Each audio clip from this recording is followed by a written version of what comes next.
अस्सलाम वालेकुम। Doctor Danish real focus के साथ हाजिर है। आपने देखा कि पीपल्स पार्टी और पीएमएलएन का एक बड़ा अहम इजलास हुआ जिसमें फैसला किया गया कि वन एजेंडा इमरान खान की छुट्टी कराई जाए, उनको फारिग किया जाए और उसके लिए आइनी और कानूनी हर ऑप्शन इस्तेमाल किया जाएगा। और आइनी और कानूनी ऑप्शन में सबसे अहम ऑप्शन अदम एतमाद है। तो अदम एतमाद को जनाब उस मीटिंग में जो हमने कहा इम्पॉर्टेंट इसलिए हो गई कि दो बयानियाँ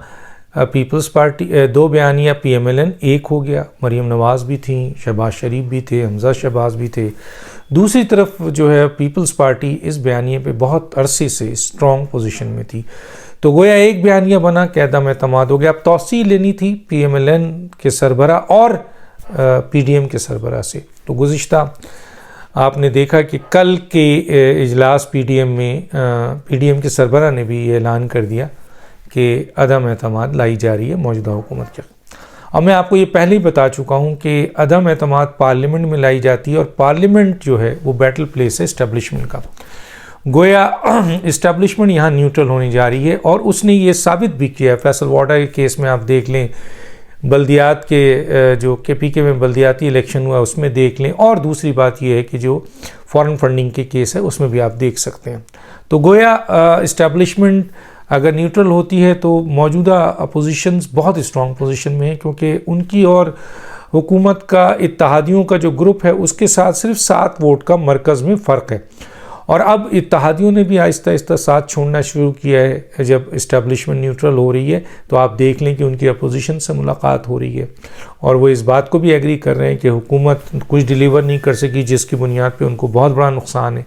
इसी तरीके से जो आपके पीटीआई के अपने एमएनएज़ हैं, जहांगीर तरीन ग्रुप है, बागी ग्रुप है, वो भी अब इमरान खान के साथ खड़ा होने को तैयार नहीं है।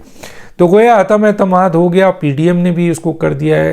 पीडीएम ने लॉन्ग मार्च 27 वाला और 23 मार्च वाला उसकी भी तौसीक कर दी है। जाहिर है हालात किसी भी वक्त चेंज हो सकते हैं, क्योंकि इमरान खान साहब ने जो है वो पहले तो उन्होंने धमकी दी, ब्लैकमेल किया, ना उनकी ब्लैकमेलिंग चली ना उनकी अब धमकी चली इस्टेब्लिशमेंट को। फिर उन्होंने अपोजिशंस को धमकी दी।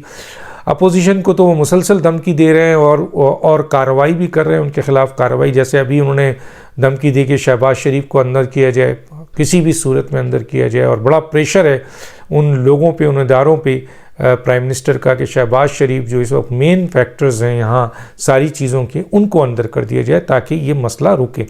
दूसरी तरफ इनके वज़रा जो हैं आएँ शाएँ बाएँ ऐसी सी बातें कर रहे हैं, माई का लाल। अब बताइए फवाद चौधरी की क्या औकात है कि वो किस बुनियाद पर ये कह रहे हैं जो यूसी का इलेक्शन ना जीत सकें अपनी बुनियाद पे, और जो मुख्तलिफ सियासी जमातों को टच करते हुए छोड़ के निकाले गए, हटाए गए, वहाँ से आए हैं यहाँ, और वो माई का लाल कह रहे हैं कि कोई इमरान खान के खिलाफ अदम एतमाद नहीं ला सकता। तो सबसे बड़ी ताकत अवाम की, अल्लाह की है, अवाम की है। उसके बाद ज़ाहिर है इस मुल्क के अहम तरीन इदारों में बहुत तब्दीली आ गई है। फिर भी ये आखिरी जो जुमले हैं ये कहते हैं जब आग बुझने लगती है तो भड़कती है। तो ये भड़क रहे हैं क्योंकि इनके पास और कुछ नहीं है भड़कने के। इमरान खान अलबत्ता जो है वो अपने इख्तिदार के छिन जाने पर बहुत ज़्यादा गुस्से में, और इसके साथ साथ वो इस बात पे भी हैं कि अपोजिशन मजबूत हो रही है। वो इस बात पे भी हैं कि शहबाज शरीफ जो है वो बाहर हैं। वो इस बात पे भी हैं कि आपके मरीम नवाज़ साहिबा जो हैं वो बरी होने वाली हैं। वो इस बात पे भी बहुत बरहम है, आग बगोला है कि मियाँ नवाज़ शरीफ की तायात नाअहली और जहांगीर तरीन की तायात नाअहली भी ख़त्म होने वाली है, क्योंकि आइनी और क़ानूनी जो मामलात हैं उसके लिहाज से तो तकरीबन गलत है। तो इस बात पे वो, और अब क्या करें, इस्टेब्लिशमेंट ने भी उनका साथ छोड़ दिया है, चाइना ने भी सपोर्ट नहीं किया, अमेरिका ने तो उनको टाटा बाय बाय कर दिया है। तो अब वो क्या करें, तंजीम के लोग भी उनका साथ छोड़ रहे हैं, इस पर आग भगोला है।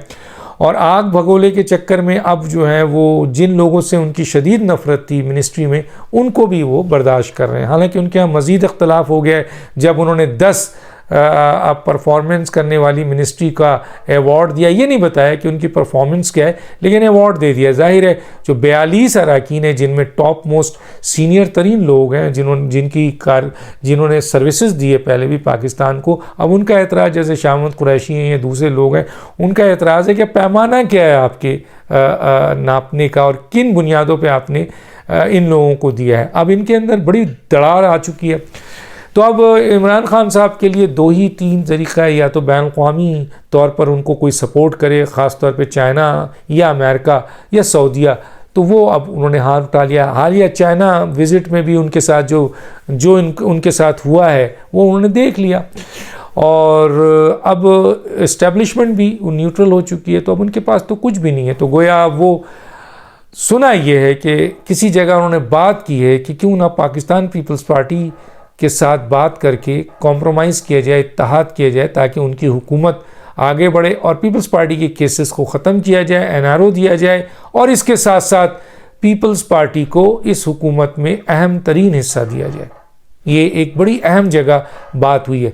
किसी जगह किसी शख्स ने PMLN की भी बात की, तो उन्होंने PMLN के सिलसिले में सोचा ज़रूर, लेकिन शायद उनके अंदर अब इतनी सलाहियत नहीं है कि PMLN के लिए वो कहें कि जी मैं मियां नवाज शरीफ से बात करूंगा कि मेरे इक़्तिदार को जो 1.5 साल रह गया है उसको रहने दीजिए, और उनसे रिक्वेस्ट करेंगे। तो शायद इतना उनके अंदर अभी कुछ जागा हुआ है जिसकी बुनियाद पे उन्होंने PMLN के लिए तो कोई जवाब नहीं दिया, लेकिन पीपल्स पार्टी के लिए उन्होंने हामी भरी है कि कोई भी तरीक़ेकार किया जाए, पीपल्स पार्टी को राज़ी किया जाए कि वो जो है वो अदम एतमाद ना लाए और हमें सपोर्ट करे, और इस मौजूदा 1.5 साल की हुकूमत में जो भी कंडीशन है, एनआरओ है, जो भी उनको फैसिलिटी चाहिए, जो कुछ भी चाहिए वो देने को तैयार है। तो ये एक बड़ा मुआरका मैं कहूँगा ये हुआ है, जो इमरान खान साहब कल तक पीपल्स पार्टी और PMLN के लिए जो अल्फाज बोलते तो वो PMLQ के लिए भी थे, परवेज़ इलाही के लिए भी थे, और दूसरे के लिए भी, लेकिन इक़्तिदार की जब बात आई तो उन्होंने सबसे कॉम्प्रोमाइज़ कर दिया। अब पीपल्स पार्टी और PMLN के साथ में से चॉइस उनके पास है। जाहिर है अब इमरान खान के लिए बहुत मुश्किल है कि वो PMLN से मदद मांगे, पीपल्स पार्टी से वो मांग सकते हैं, और उन्होंने इसको डिस्कस भी किया। अब देखते हैं कि इक़्तिदार के लिए वो इस जगह भी झुकते हैं, और दूसरी तरफ इस्टेब्लिशमेंट से वो कोशिश कर रहे हैं कि किसी तरीके से, और ख़ास तौर पे आपके जो गेट नंबर 4 के मुलाजमीन हैं ये हौसला दे रहे हैं कि जी वो हमारे साथ हैं, और फवाद चौधरी ये समझ रहे हैं कि वो हमारे साथ हैं, तभी वो बड़े बड़े बयान दे रहे हैं। कोई माई का लाल अदम एतमाद नहीं ला सकता। देख रहे हैं, नज़र से आ रहा है, इनके अपने अराकीन छोड़ रहे हैं, ये खुद लोटे और भगोड़े जो हैं वो कोशिश कर रहे हैं कि किसी तरह उनको कहीं पनाह मिल जाए। तो ये पनाह गुज़ीन जो मुख्तलिफ़ जगहों में पनाह लेते रहे हैं, ये इनको नए पनाह नहीं मिल रही है, तो ये ऐसे ऐसे अल्फाज बोल रहे हैं जिसके ऊपर जाहिर है कि सभी हंस रहे हैं कि ये किस किस्म की गुफ्तगू है। तो बहरहाल कहने का मतलब ये है कि अदम एतमाद तैयार है, बिल्कुल तैयार है। अदम एतमाद अगले हफ्ते आ सकती है, बिल्कुल तैयारी कर ली गई है, लोग पूरी कांटेक्ट में आ चुके हैं, अदम एतमाद फाइनल हो चुकी है। सवाल यह है कि कुछ इशारे की ज़रूरत है कि कब अदम एतमाद का वो लेटर डाले, और एकदम किया जाएगा ताकि इमरान खान साहब इस सिलसिले में कोई रेड लाइन क्रॉस ना करें। मैं समझता हूँ शायद उनमें इतनी हिम्मत नहीं है, लेकिन लोग अपना एहतियात करते हैं, या कोई असम्बली तोड़ दें तो ये तो बहुत अच्छी बात होगी। लेकिन अदम एतमाद के सिलसिले में अपोजिशन का ये ख्याल है कि वो जो फैसला करे अदम एतमाद के दिन का, वो एकदम सामने आए, ताकि और कोई ऐसा फैक्टर सामने नहीं आए जिसकी बुनियाद पर इमरान खान की किसी तौर पे भी बचत हो सके। तो बज़ाहिर जो हमारी इत्तलात है कि अदम एतमाद के लिए अपोजिशन के नंबर पूरे हैं, बहुत दिनों से वो काम कर रहे थे। पीपल्स पार्टी ने पहले ही किया हुआ था, PMLN ने भी इसमें काफ़ी काम कर लिया था, अयाज सादिक की मूवमेंट भी इसी सूरत में थी, और बहुत सारे मैटर्स भी इसी सूरत में। तो अदम एतमाद के लिए होमवर्क अपोजिशन ने तो कर लिया, और फिर इत्तेहादियों से मुलाकात भी हो चुकी है। अब एक आख इत्तेहादी PMLQ और शहबाज शरीफ की मुलाकात होनी है। बाकी जो मामलात हैं वो तय हो चुके हैं, और एक इशारा मसलन अगला हफ्ता ये समझा जा रहा है कि अपोजिशन अदम एतमाद किसी दिन भी लाकर खड़ा कर देगी और फिर उस दिन जो है वो वोटिंग होगी। इस्टेब्लिशमेंट न्यूट्रल हुई तो कोई ताकत इमरान खान को नहीं बचा सकती। और आज भी हम समझते हैं कि अब जो हालात है इस्टेब्लिशमेंट न्यूट्रल है, अपोजिशन भी ये समझती है, मौलाना फजल रहमान भी ये समझते हैं, मरीम नवाज साहब भी ये समझती हैं, शहबाज शरीफ साहब भी ये समझते हैं, नवाज शरीफ साहब भी ये समझते हैं कि अपोजिशन न्यूट्रल है और हालात भी बता रहे हैं, वाक़यात भी बता रहे हैं। और इस्टेब्लिशमेंट न्यूट्रल है तो इमरान खान के जाने को कोई नहीं रोक सकता। इमरान खान साहब की जो है वो अदम एतमाद जो है वो बिल्कुल तैयार है और उम्मीद की जाती है कि एक इशारा है जो हो जाए कि इस दिन आप ले आएँ, तो वो लाना है सिर्फ और ला के दाखिल कर देना है। और बाकी ग्राउंड जो जितना भी ग्राउंड है वो सब तैयार हो चुका है। जो कह रहे थे ना पीडीएम वाले कि जी हम होमवर्क कर रहे हैं, तो बिल्कुल किसी ने अच्छा सवाल किया था रिपोर्टर से कि जी आप तो इतने अरसे से ये कर रहे हैं, तो जाहिर है उन्होंने सब कुछ खोल के तो नहीं बताना और एक चीज़ तो बिल्कुल नहीं बतानी कि किस दिन लाना है। तो बहरहाल उम्मीद की जा रही है कि अगले हफ्ते अदम एतमाद आ जाएगा। इमरान खान साहब अगले हफ्ते के बाद शायद वज़ीर आज़म ना रहें और फिर वज़ीर आज़म के लिए मैं इस पे बता चुका हूँ कि पाकिस्तान पीपल्स पार्टी पे ज़्यादा इनात किया जा रहा है, वो लेने को तैयार है, पीएमएलएन देने को तैयार है।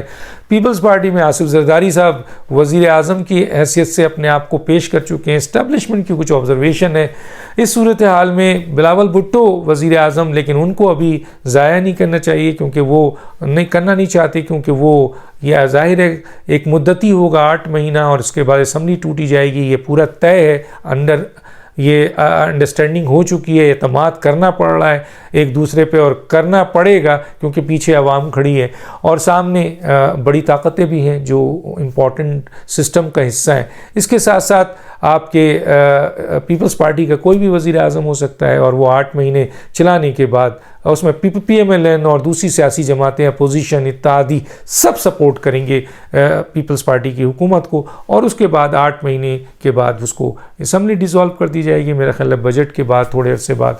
और फिर जनरल इलेक्शन है और फिर जनरल इलेक्शन में जो भी अक्सरियत लाएगा वो अपना वज़ीर आज़म लाएगा। इमरान खान का मुस्तकबिल क्या होगा वो कौमी हुकूमत में ही आपको पता चल जाएगा। डॉक्टर दानिश को इजाज़त दीजिए। अल्लाह हाफ़िज़।